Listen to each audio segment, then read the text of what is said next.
Hello বন্ধুরা, তোমরা সবাই জানো যে আজ সকালবেলায় সুপারস্টার শাকিব খানের একটা গানের টিজার মুক্তি পায়, লাগে উড়ো ধুরো। সো এই টিজার মুক্তি পাওয়ার পর থেকেই অনেকে বলছে যে এটা কপি গান।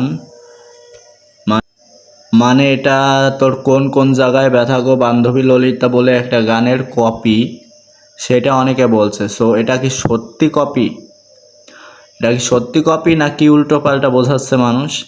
সো এটাই জানবো আজকে।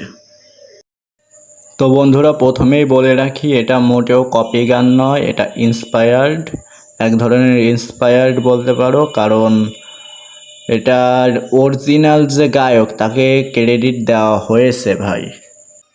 এখানে যদি অরিজিনাল সিঙ্গারকে ক্রেডিট না দেওয়া হতো, অরিজিনাল সুরকারকে ক্রেডিট না দেওয়া হতো, তাহলে বলা যেত যে এটা কপি। বাট এখানে ডেসক্রিপশনে যাও, চেক করো যে অরিজিনাল যে গায়ক, যে সুরকার, তাকে ক্রেডিট দেওয়া হয়েছে। তো বন্ধুরা, ক্রেডিট দেওয়ার পরে এটা কিভাবে কপি গান হয় আমার বুঝে আসছে না।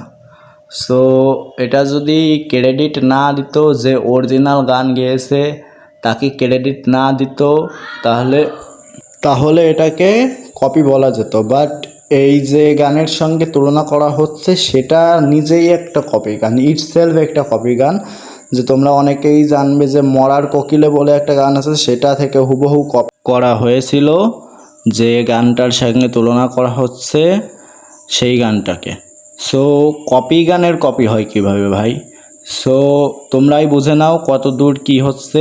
এই ছবিটাকে ফলো করানোর জন্য কতটা নেগেটিভিটি করতে পারে লোকজন, তো তোমরাই বুঝে নাও।